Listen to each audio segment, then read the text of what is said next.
هلو حبايبنا، أسعد الله أوقاتكم كل خير وسلام. اليوم أكلتنا هي أكلات عراقية المقلوبة باللحم. مقلوبتنا اليوم باللحم. راح أعطيكم المواد بعد ما نخلي اللحم بعد غسله وتنظيفه نخليه على النار ينسلق. راح نقلي قطع الباذنجان والبوتيتا والبطاطا والبصل ونقطعهم على شكل دوائر ونخليهم بالطاوة ونجهزهم، وراح نضيفهم اللحم بعد ما يكمل. هاي موادنا كما هي موجودة. راح نخلي هنا الماي على مود نسوي لهم كمية بس.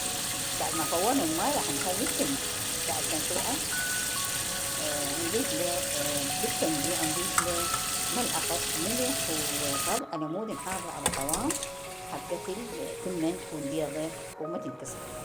هسه حطينا هاي موادنا الماجي والفلفل والبهارات البصل مسنا اللحم قديم الكركم الماجي اللحم نضيف نكهة باودر نضيف نكهة حتى نضيف أنواع للمواد. اليوم أكلتنا هي مقلوبة باللحم. هسه كنا نخلص حبايبنا وراح نضيفه المواد بعد ما نخلي قطع اللحم على الدوائر. الجبنة الثاني بعد ما نخلص البصل نخلي قطع اللحم كنا نضيف فوق الطماطم بعد ما قطعناها على شكل دوائر وسويناها وقطع الفلفل والبيتة والباذنجان بالترتيب يعني هاسي ترتيب شي فوق شي. حبايبنا تسوينا بالصلاة على محمد وآل محمد وجربوا هاي الأكلة طيبة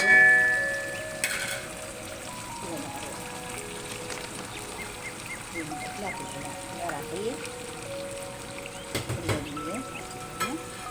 هاي جدرنا راح نضيف بعد ما ضفنا به راح نضيف الكمية بعد ما بقلنا راح نضيفه بالمواد دقائق ونرجع. هذا كمية البازيل خلص حشو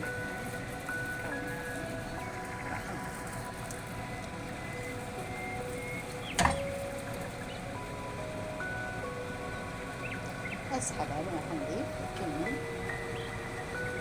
للمواد بعد ما رتبناها أكلة بسيطة